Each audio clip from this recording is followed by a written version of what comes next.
It is afternoon. Good afternoon, DejaWorks family. I am your host and creative chameleon, Deja, and welcome back. We are going into episode 7 of Creative Connections. So that's wonderful as we move forward. This week, our wonderful guest chameleon is a director. He makes great films. I'm just a part of one. So, anyway, introducing George. Come on in. Oh, you gonna crip walk? No. Oh, I'm like, if you gonna come with the come on, if you come with the crib. My ankle's not as it used to be in my dance days. I'll leave that to you now. Not your ankle. How are you? I'm doing good. Let me visit you this morning. Yeah, I gave you an outfit change, so it's not. Right. No, I was like, really comfortable. As always, our creative chameleons never know what the topic is. They just pick a number. You chose 9.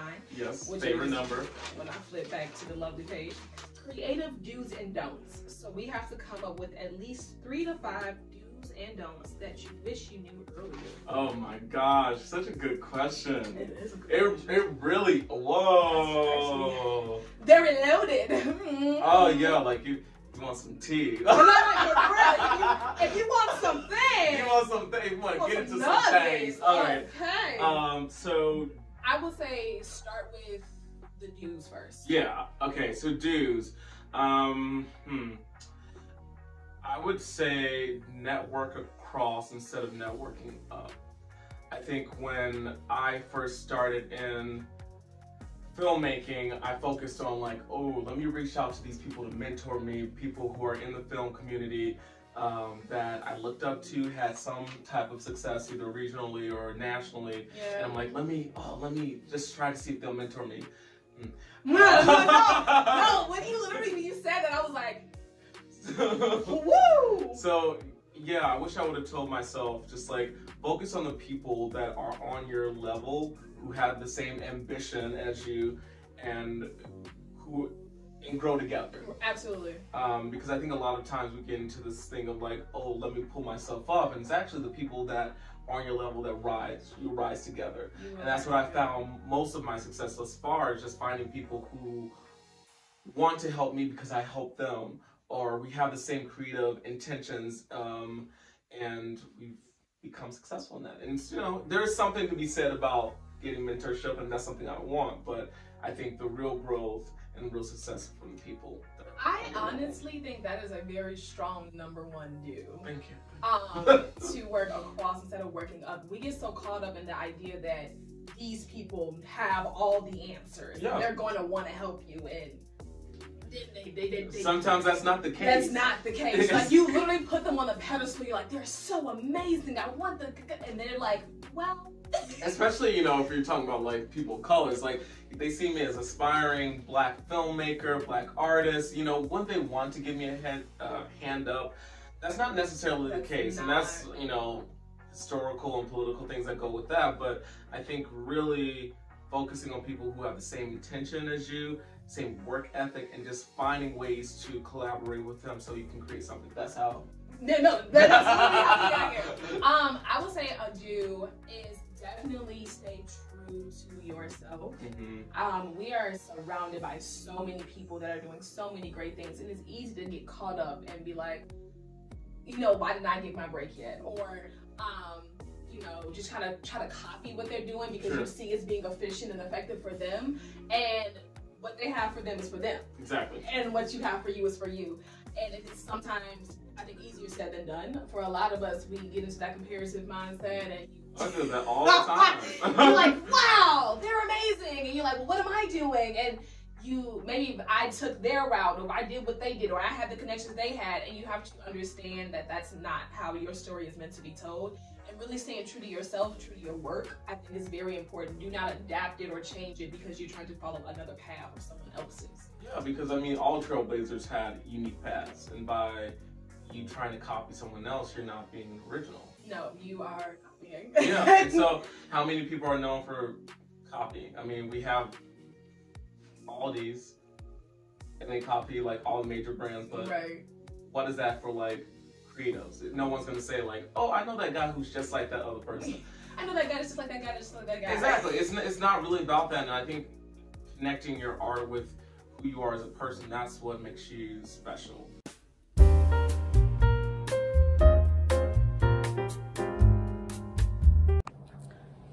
It's all good. Hey guys, and we're back. All right, life is this is like completely crooked. My life is a That's okay. mess. Art is subjective. Y'all see me at my rawest points here, live, a mess. Oh, my phone died. Like it gave up. Anyway, Anywho, I don't even know where it ended at. Okay. Notes. You do not need validation. Validation is for parking and you in a car. Take that, run. Okay. I remember that was something, but I don't think my phone got it, and that's the problem. yeah, that's okay. But that's a do. Okay. True to self. Okay. True to your work. Yes. Okay. Not a car. No need for validation. And we're picking back up somewhere on the news. I think we're at the don'ts now. I don't even know what the don'ts would be. That's a good question. I mean, we sort of talked about it in the do's, like in a way. Yes, don't do the complete. That's a confusing sentence. Let me not say that. I was like, that's not going to come out correct at all. I would say a don't settle. I think that's important. The reason I bring that up, I feel like a lot when we get into the whole mentor-mentee thing, we kind of let people try to tell us how our work is supposed to be or what it's supposed to do, is how it's supposed to look like, especially in collegiate settings, because these people are giving us our grades. And I know this is easier said than done, obviously, but fight for the vision that you have. Don't just give up and feel like, well, because I'm not on their prestigious level, I can't defend the work that I want to create for myself. I think that's so important. I would tell my younger self that, because the piece that I made, I brought this piece up so much, I know it's out of me, but the piece that I made my sophomore year of college, it never felt like me. It was a beautiful piece. It talked about something very powerful, but the movement didn't resonate with me. But she was giving me my grade. And I didn't stand my ground and my strength and how I move. And I kind of folded because I'm like, well, she has my grade in her hand. Fight for it. Whatever that means for you, fight for it. If that means you got to go above her, whatever, fight for it, because your work is yours. And I don't think you should, it's okay to not like a work, but I don't think you should not like a work because of you felt like you were forced to do it another way. I want you to always feel like it's yours. And I think that's important. I wish I never settled on that one. So that's something that resonates with me. Don't be so quick to give up or to just be like, well, that's it, that's done. Yeah. You know, push for it. Push for the vision that you have, because it's in your eyes, it's in your mind, it's in your heart. And I think that it wouldn't be there if you didn't want to see it come into fruition that way. Well, it's your turn. I can't really. I don't know. It's a don't. I don't have any don'ts for my younger self. Like I said, like mentorship, like don't look for people who are above you, across, focus on people across. Don't, I love that point about don't settling. I don't know. I think the do's are more important for me. The do's are very important. The validation one is I'm gonna get that tatted somewhere. Yeah. That's powerful. Validation can only go so far. Do not let that be your source for, you know, for if your work is good or not. It's good because it's yours. It's already good. I think that comes from self-awareness, self-investment, and that's the process. I don't think no one really gets to a point where it's just like, oh my God, I don't need validation at all. I think it becomes more of like trusting yourself, and as you trust more in your process, trusting more in just like you as a person, you don't need as much validation from someone else. It is nice, but I think it's like, what do I think first? Yes. Always check in with self. Yeah. Always check in with self. Check in with self about your why you're creating this. The why can change. Figure out why the why changed. Explore that, which I think was in my, before it cut off, have fun. Yeah. Have fun. And in the process of challenging how you see your work, challenging, you know, the why, you know, you might hit a whole new different experience and you'd be like, you know what? I actually want to shift this, you know, this creative project. Just continue to challenge yourself and enjoy it. And that really does go back to creating work for yourself. Yeah. Because it gets so easy to get caught up into how everyone else responds. You have to know that it's already good. you have to know that it's already like chef's kiss because it's coming from you. You have to be proud of that. And it is way easier said than done. I think mainly because as creatives, people can look at our work all the time. That people get spotlighted all the time, especially as a dancer. You know, like in dance class, and that one girl that be doing all the turns, and then the teacher be like, "Come up front and do it," and then you're like, "Well, damn, I ain't doing good. I gotta clean it." Like, you know, we've always looked for that validation, especially as a dancer. You know, you want the teacher to point out at you. You want to be seen, and it kind of looks as if you're not getting that validation, you're not doing a good job, and that's not it. You are great and amazing just because you create. Know that. You got any more dues? Still gonna do. Know that. Yeah, that was very. The more you know. Right. Reading Rainbow type movement. Love it. You have any more dues? Dues. Dues. Budget. Learn how to budget. Dues. Work within that budget. No, he said budget. I felt that heavy. Good points. I mean, because a large part of being a creative is like you are self-producing, unless you're rolling around in dough. Yeah, and even that you still have to learn how to budget effectively. So, budget. Learn how to do that small. Be organized. I think organization is key. What does go into budgeting, but figuring out what do we need. Because once you know what you need to pay for, then we can have that budget in place. How we're going to get to that. How we're going to, you know, reach that max of what we need. So it's not always just us coming out of our pockets. Also, yeah, use grants. Use all that. Use all that. Okay? Free money? Take it. But that also means you have to be organized. You have to have your ducks in a row. So yes, budget for sure, because when you go pitch these to these people, or when you're trying to advocate for anything that you're doing, it is important that they know what you're asking for. Yeah. Because no one's gonna, like, if you come in and you're like, well, I'm still figuring it out, nobody's gonna want to invest their money in something that's still being figured out. That's a risk that they're not willing to take, unfortunately. But because you've been wanting to just like see my passion, choose me. But at the end of the day, they will choose you if they know that you have your ducks in a row. Oh, well, she's really organized. She has a whole blueprint. She knows what she's looking for, what she's looking now. She budgeted out how much money she needs for the project. Like, stuff like that makes you want to look very professional, but too, it makes people more, it makes you look trustworthy. This looks like a good investment for them. This looks like my money is going to go somewhere really well. I think that's the biggest thing as creatives. We forget that this is a business. Yes. And there is something to be said about just creating art to create art. But if you wanted to reach audiences, that needs capital. And capital is, you know, that's not a huge resource for a lot of people. Unfortunately. And so if you have to go to grants or go to investors, go to producers, yes, they want the passion, they want the love, but they want the data. They want the spreadsheet. They want the receipts. Where is it going? Right. How are you spending the money that you're asking for?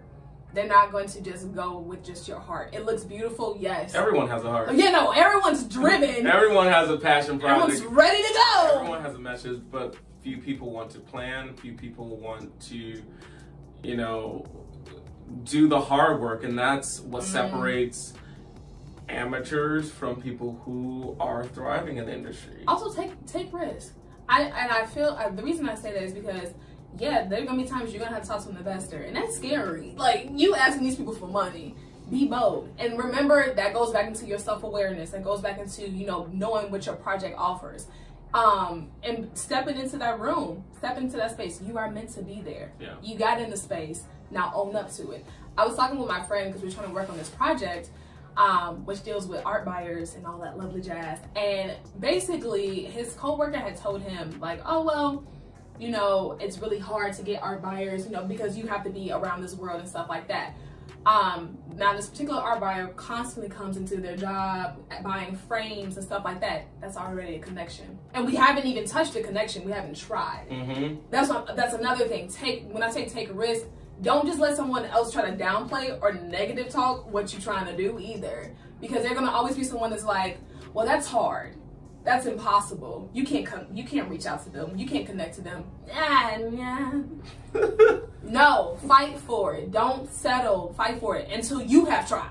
You know, until you're in that space when you get to meet that person or whatever. And I told him that, I was like, I hear what your coworker is saying. I said, but he comes in, he's an art buyer. Let's try to build a connection. Let's see what we can do here. That's already a foot in the door. Even with, you know, us not being so huge in the art buying community, that's already a foot in the door. Yeah. You have to take the chances, you have to take the risks, but you do need to have things in order.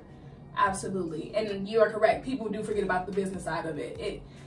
We are still in business, unfortunately. Yeah, I mean, yeah, it's amazing. That's what halts a lot of people from moving forward in their careers, especially in creative fields, because this is a huge risk. This is not as linear as going to graduate school to become a doctor or a lawyer. If you get rejected from one firm, you can apply to another, right? Or if you don't get a residency at Johns Hopkins, you can apply for Northwestern. There's options. In terms of artists, if someone's investing in it, they don't know what they're going to get out of it. It's really like, it's really a shot in the dark in a lot of ways. So by planning, as organizing, as you said, that provides people with more security to say, yeah, okay, I can find some security, I can find some reassurance in investing in your project. You know, there's rare times people are just going to give you money just because we wish. Give you money. Oh, don't we wish? I would love for somebody to drop a nice fat check of some funds just because I'm passionate. What I would give. That happens on, top tier stuff. You got to hear. But I think that's a lot of, I would say, talking about dues, look at where you are realistically. And work with what you got. And then honestly, even if it doesn't go with, you need investors or anything like that, if you're working with a bunch of people, having orders. So when I created my dance film, I had a whole like shot list. I had broke up how many sections everybody had. I put them in their sections. They all had, everybody had their own packets. And one girl, she was like, you just have it all in order. Yeah, because I like order.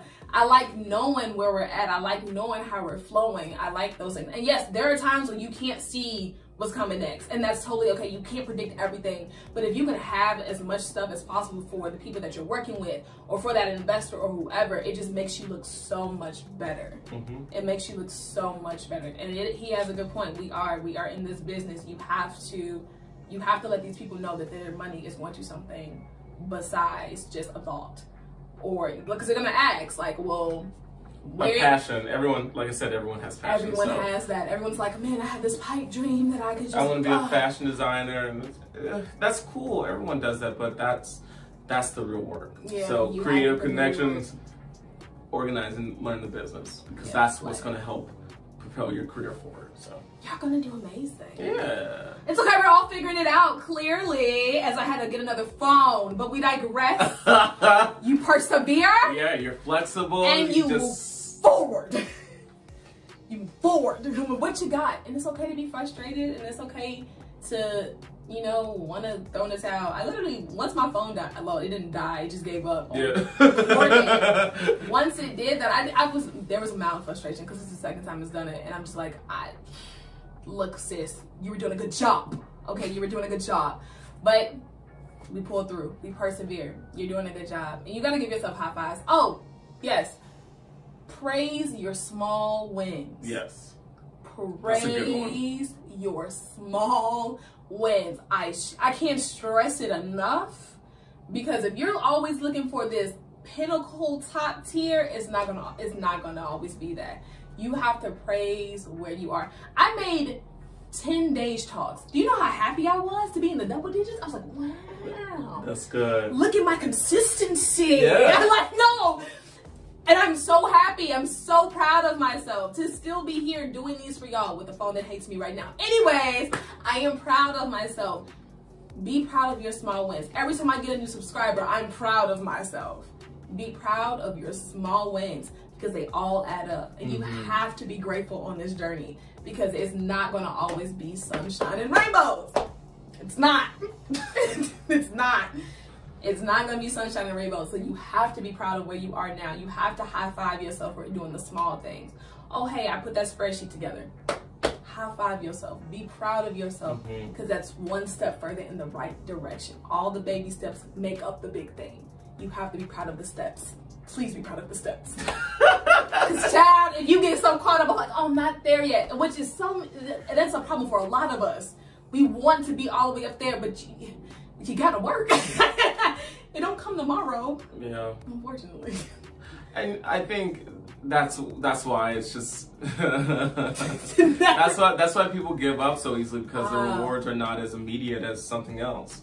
And that's why I was like brought up, like medical school and lawyers, those type of things come with like actual tangible physical proof that you succeeded, whereas as a creative sometimes it's like, oh, now I'm stretching more, I'm getting closer to that split. That's like something like you can feel, like you're not at the split yet, but it's like you feel in your body. Or I learned how to write another page in a script very well. Those are the small things that help build up your inner trust with yourself. So when you create something, then you know why it's good, then you can pitch it to other people, and that is just a building block of just reassurance for yourself. So I like to document my small wins, because for me it's like I get into a whirlwind and I keep going, just like another project, another class assignment, another project, you know, it's like I lose sense of time. And that's what I need to do. I need to write down my wins. And it's not that I don't write down my wins. It's just been like 2 weeks since I actually done journals in a second. So. And it's not the easiest all the time, but